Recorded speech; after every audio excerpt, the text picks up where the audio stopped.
네, 시장의 핵심 이슈 짚어보는 이슈 칼럼 시간입니다. 오늘은 SB의 김영진 대표와 함께합니다. 안녕하세요.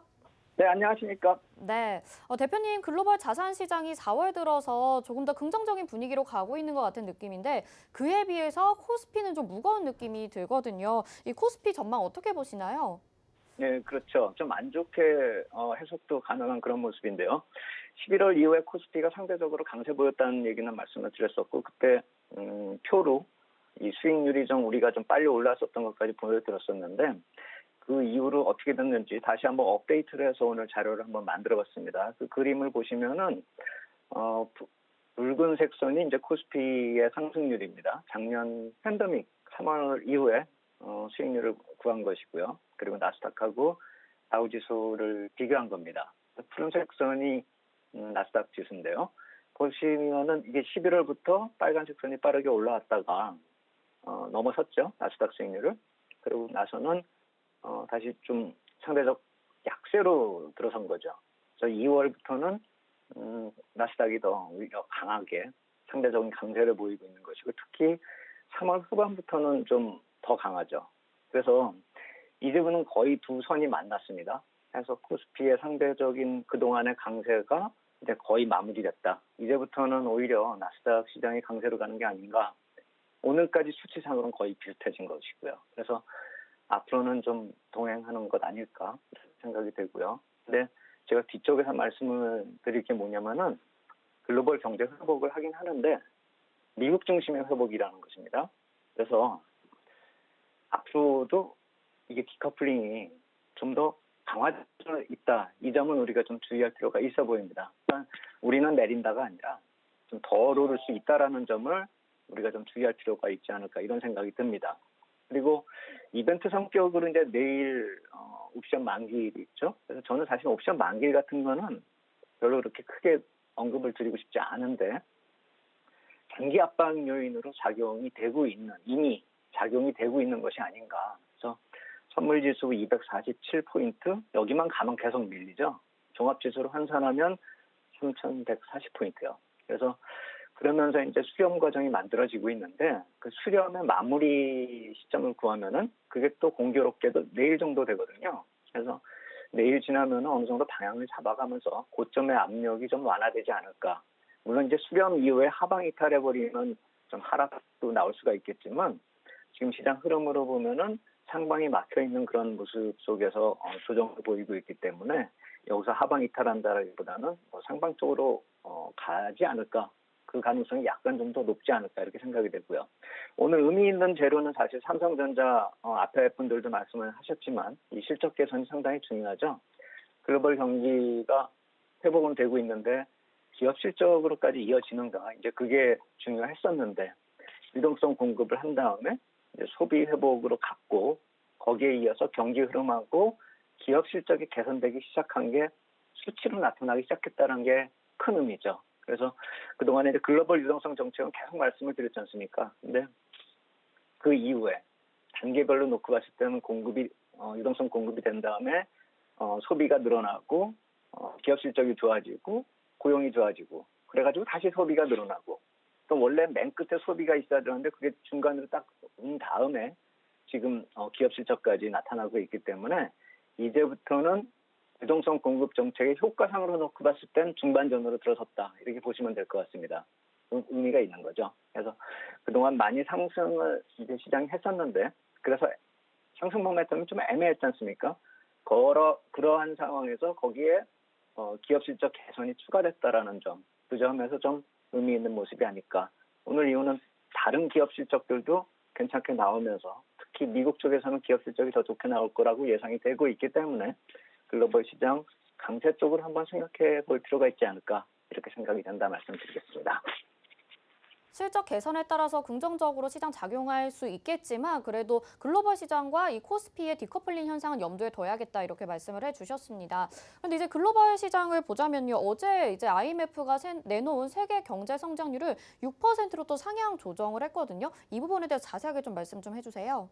네, 그래서 이제 외신상으로 들어온 거는 굉장히 짧게 표현이 돼 있잖아요. 방금 말씀하신 대로 뭐 내년 올해치가 이제 6%, 그리고 작년에 전체적으로 놓고 봤을 때 안 좋았었던 것이 많이 개선돼서 마이너스 3.3 뭐 이렇게 정리가 되고 뭐 이런 식으로 이제 단신으로 거의 들어왔고 우리나라는 뭐 3%대 성장. 그렇다면 뭐 우리나라가 3%대니까 예전보다 뭐 2%대 뭐 이렇게 거기서 헤매던 때보다는 많이 좋아지는 게 아니냐 이렇게 해석을 할 수도 있겠지만 이 전체 보고서 내용을 살펴보면 그게 아니에요. 우리나라가 상대적으로 좋다라는 게 아니라 이머징 마켓 전체적으로 그러니까 우리나라는 이머징 마켓 안에선 좋을 수가 있겠지만 전체적으로 글로벌 경기를 놓고 보면 이머징 마켓이 좀 떨어지는 거예요. 그건 그 떨어지는 속에서 좀 괜찮다 이렇게 보면 될 것이기 때문에 제가 첫 번째 질문에서 말씀을 드렸듯이 그렇다라고 본다면은 우리 시장 쪽으로 자산 시장 쪽으로 외국인 매수세가 그렇게 강하게 들어올 수 있을까라는 그런 의문점이 남는 리포트입니다. 내용을 보시면은. 그래서 그 내용 속에서 보실 때 제목 자체도 이 Managing Divergent Recovery 이렇게 해가지고 제목을 만들었거든요. IMF에서. 회복의 확산을 가늠하며 뭐 이렇게 한국말로 번역이 되는데 회복의 확산이라고 얘기를 한다라는 걸 보면 중심이 있고 사이드가 있는 거지 않습니까? 이게 이머징 마켓 쪽이 사이드로 또 표현되고 있는 그 상황이 좀 안타깝다 이렇게 말씀을 드려야 될 것 같습니다. 그래서 그걸 한번 표로 말씀을 드리면은 그 작년 2020년 이때 뭐 계속 안 좋았었던 마이너스도 쭉쭉쭉쭉 이렇게 했었던 게 1월에서 이제 저점을 형성하고 계속 이제 좋아지고 긍정적인 전망을 보이고 있는데 이 큰 흐름을 놓고 보면은 중간에 있는 2021년하고 내년 2022년을 비교하시면 되겠죠. 그래서 작년에 마이너스가 올해 맨 오른쪽에 이제 가운데에서 선 중에서 맨 왼쪽에 있는 게 6%대 성장. 앵커님 말씀하신 대로 IMF에서 올해 성장률을 글로벌 경기가 6% 성장으로 보는 것이고 내년도 보면은 4.4로 줄잖아요 이게. 그렇다고 본다면은 글로벌 개선 속도가 올해가 상대적으로 빠르다는 것이죠. 그리고 기저효과가 있기 때문에 올해가 당연히 상대적으로 빠를 수밖에 없는 것이고 2022년만 보더라도 그렇다면은 올해 많이 좋으니까 내년 가면은 이게 경기 회복이 슬로우 다운 된다라는 그 뜻이죠. 그러니까 2020년은 안 좋았다가 올해 그게 다 회복이 되고 내년은 성장률이 떨어지고 2023년은 안 나왔지만 저런 식으로 줄어든다라고 한다면 또 한 3%, 뭐 2%, 뭐 이런 식으로 돼가지고 2023년만 가도 또 저성장 얘기 나오는 게 아니냐 이렇게 생각을 할 수가 있는 것이죠. 그러니까 2021년 올해 거가 6%다. 이걸 보고 화날 때가 아니라는 것이죠. 단지 성장이 좀 저렇게 줄어들면은 우리가 걱정하는 금리 문제가 근본적으로 앞으로는 문제가 되지 않을 수도 있다라는 점은 우리가 좀 긍정적으로 볼 수가 있는데 그냥 6%다라고 하는 점을 그냥 보면서 마냥 좋아할 것은 아니다. 그리고 더더욱이나 2024년 GDP 성장률 전망 추이 뭐 이렇게 해서 나온 게 있습니다. 그 경제 블록별로요. 거길 보면은 미국만 2024년 이 누계로 봤을 때, 그 작년부터 누계로 봤을 때 미국만 맨 오른쪽에 있는 미국만 플러스가 유지가 되는 것이고 나머지 국가들은 다 마이너스라는 거거든요. 이게 그래서 약간 이 절대 수치는 신뢰하기 힘든데 그리고 특히나 중국을 제외한 이머징 마켓 아시아 쪽을 놓고 보면 맨 왼쪽에서 가장 안 좋은 형태로 나타나고 있거든요. 그렇게 본다면은 우리나라 포함해서 아시아권 여기 좀 안 좋다 이렇게 볼 수가 있는 것인데 그냥 추세만 저렇다 이렇게 보시면 될 것 같고 절대적으로 사실 신뢰하기 힘들고 지금 긍정적인 회복이 확산이 되고 있고 시간이 지날수록 그게 강도가 세지고 있기 때문에 미국만 회복된다 이거보다는 미국 중심으로 회복된다 이렇게 보시는 게 맞을 것 같습니다. 그래서 중국도 작년에는 이 안 좋은 재료를 발생시켰다라고 지금 추정이 되고 있는데 그러면서도 불구하고 작년에 플러스 경제 성장을 보였거든요. 그리고 나서 또 올해도 8%대 성장으로 들어서기 때문에 사실 작년하고 올해 두 번 다 이렇게 성장을 하는 나라는 중국이 거의 유일하죠. 큰 나라 중에서는요. 그래서 중국 쪽이 너무 빠르기 때문에 아시아권을 좀 리드를 할 수는 있어도 우리는 또 중국을 또 따라가는 그런 어느 측면이 있기 때문에 우리 쪽은 좀 괜찮을지 몰라도 다른 아시아권역이 좀 불안하고 전체적으로 이머징 마켓 쪽이 좀 저렇게 흘러간다라고 한다면 이머징 마켓 쪽으로 들어오는 머니 플로우가 좀 약해질 수 있기 때문에 상대적으로 우리가 좀 불리해질 수가 있는 것이 아닌가 이렇게 좀 생각할 필요가 있고 또 하나 안 좋은 점은요. 이머징 마켓의 이 펀딩 코스트, 그러니까 자금 조달 비용 이쪽을 또 계산해가지고 블룸버그하고 JP 모건에서 작성한 표를 이 IMF에서 또 인용하면서 이 표를 또 만들었습니다. 거기를 보시면은 금리가 파란색 선이 10년물 미국 금리거든요. 근데 이게 이 팬데믹 당시부터 이렇게 쭉 흘러나오는 그 모습이 그 금리가 쭉 빠졌다가 다시 상승하고 있는 그 모습인데 이 분홍색 선, 그러니까 오렌지색 선으로 표현된 이머징 마켓의 자금 조달 비용, 금리 그 국채 수익률 이걸 보면은 금리가 미국 쪽 움직일 것보다 상당히 변동폭이 상당히 크죠. 그래서 금리가 만약에 급격한 변동을 보이면은 이머징 마켓이 상대적으로 많이 취약하다는 점을 이게 뜻하는 것이거든요. 그래서 이번 그 리포트하고 더불어서 이 표도 같이 거의 동시에 나왔었는데 그러한 점을 감안해서 이번 리포트 끝 마무리 쪽에서 보면은 금리에 대해서 그런 식으로 표현합니다. 향후에 이 테이퍼링이 만약에 나타난다라고 할 때 충분한 준비 시간과 더불어서 향후 조치에 대해서 명확한 지침을 제공할 것이다. 그리고 저소득 국가 같은 경우는 부채 상환 정지를 하거나 상환의 일시 중지를 연장을 하고 해서 질서 있는 부채 구조 조정을 위해서 G20이 공동 프레임워크를 구성한다. 그리고 IMF의 구제금융 설정 이것에 대해서는 언제든지 제공할 수 있게끔 불확실성이 증가되면은 필요한 유동성을 제공할 것이다. 이런 식으로 표현을 하고 있단 말입니다. 결국 언젠가 나타날 수 있는 금리 변동에서 이머징 마켓이 상대적으로 취약할 수 있는데 그것을 지원할 준비가 되어 있다. 이 얘기까지 나오고 있는 겁니다. 어떻게 보면은 전체적인 흐름상에서 이 부분은 페드의 입장하고 거의 유사하다 이렇게 볼 수가 있겠죠. 그래서 우리가 어느 정도 이 점을 놓고 봤을 때는 좀 안정감을 찾을 수는 있겠지만 향후 금리가 변동이 될 경우에 이머징 마켓이 불안하고 그렇게 됐을 경우에 이 역시 마찬가지로 글로벌 유동성이 안 들어올 수 있다는 점으로 감안한다면 이 역시 마찬가지로 우리 시장 쪽으로는 좀 불리한 여건이 되지 않을까. 상대적으로 놓고 보면 이러한 점들을 모두 좀 감안을 한다면 글로벌 포트폴리오, 자산 포트폴리오를 구성할 때 미국 자산의 편입이 필수적일 될 수밖에 없는 상황이다.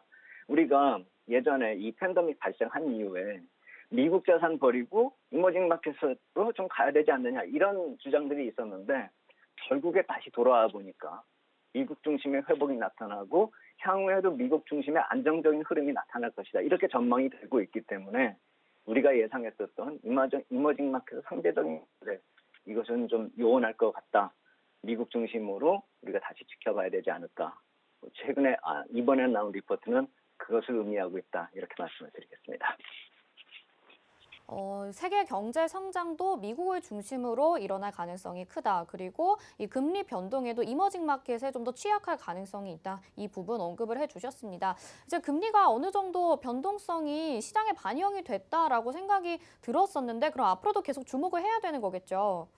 네, 그렇습니다. 주목을 하긴 하는데 이제 아까도 말씀을 드렸듯이 2021년이 성장률이 가장 빠른 시기이기 때문에 이게 아마 올해 중반만 넘어가도 금리 문제는 오히려 금리가 꺾이면서 좀 사라질 것 같다라고 이렇게 생각이 들고 그거는 트럼프 정부가 맨 처음에 들어섰을 때 금리 흐름하고 거의 유사할 것입니다. 그때도 초반에 정권 초기에 좀 기대감에 의해서 올라갔다가 정권 출범하면서 한 1년 지나지 않은 시점에 벌써 고점 형성하고 내려가기 시작했단 말입니다. 그리고 아까 말씀을 드렸었던 IMF의 전망을 놓고 보더라도 올해 중반 정도가 되면 금리 정점을 만들 수가 있을 것 같다는 생각이 듭니다. 다만 중간중간에 노이즈는 만들어질 수 있다는 점 우리가 그 점은 좀 주의할 필요가 있어 보입니다. 한마디로 뭐냐면은 국채 발행을 미국 쪽에서 많이 하고 있기 때문에 글로벌 유동성이 그것 때문에 유동성이 쭉 흡수될 수가 있고 그때마다 노이즈가 나타날 수가 있다는 것이죠. 그래서 제가 4월은 긍정적이다라고 말씀을 드렸지만 그중에서 단기적으로 주의해야 될 때가 다음 주 월요일, 화요일 미국 국채 발행이 재개된다라는 점, 그 점을 좀 약간 주의할 필요가 있어 보입니다. 12월 13일 일정으로 3년물, 10년물, 30년물 약 590억 달러가 발행이 됩니다. 그 점을 좀 감안을 해야 되고 21일하고 27일 이쪽에서도 반영이 되는데 이건 좀 먼 얘기니까 그건 나중에 다시 말씀드리겠고 다음 주만 되더라도 이게 보통 화, 수, 목으로 이게 발행이 됐었는데 이틀을 줄어들거든요. 월요일, 화요일로. 그래서 노이즈가 만들어질 수가 있는 것은 우리가 잠재적으로 금리에 대해서 불안감이 있기 때문에 수급 부담까지 겹쳐지면은 노이즈가 만들어질 수가 있는 것이고 국채 발행 증가는 4월 전체적으로는 그렇게 크지 않다라고 말씀을 드렸습니다. 표에서 보듯이 빨간색 선 보시면은 2분기 중에서는 가장 적거든요. 그래서 이게 많은 큰 노이즈라기보다도 상승이 나타날 때 순간적으로 좀 노이즈가 발생이 되면서 조정 요인이 될 수 있다라는 점, 그 점 정도로 보셔야 되고 그렇기 때문에 선행해서 뭐 주식을 매도한다 이렇게 대응하는 것이 아니라 만약에 그러한 하락세가 나타난다라고 한다면 좀 기회로 대응을 해야 된다 이렇게 말씀을 드리겠고 또 하나 이러한 모든 점들을 한번 정리해서 우리가 생각해 볼 수 있는 게 뭐냐면은 제가 분기 때마다 미국 재무부에서 경제성장 분기 보고서하고 국채 발행 일정을 만들 때마다 제가 말씀을 드리잖아요. 그게 지난 2월 달이었단 말입니다. 벌써 한 분기가 지나갔습니다. 5월 3일에 그게 일정이 잡혀 있어요. 그러니까 지금 국채 발행 2번 정도 4월에 지나고 나서 그러니까 거래 일수로 한 열흘 정도가 지나가고 나면은 또 저쪽으로 포커스가 맞춰지면서 기대감이 나타날 겁니다. 3분기에 과연 어떤 모습이 나타날까? 미국의 경제가요. 그렇기 때문에 우리가 어떤 노이즈 때 걱정한다라기보다는 항상 저 분기 때 나오는 저 분기 보고서를 기점으로 해서 상승 추세가 더 강해지는 그런 기운이 있었다라는 점을 감안한다면 4월 중순 이후에 나타나는 조정은 4월 후반부 이후에 강세장이 나타날 수 있는 그 기회를 좀 활용할 필요가 있겠다. 이렇게 말씀을 드리겠습니다. 기회로 삼자 오늘도 이렇게 말씀해 주셨습니다. 자, 오늘 말씀 여기까지 듣겠습니다. 고맙습니다. 감사합니다.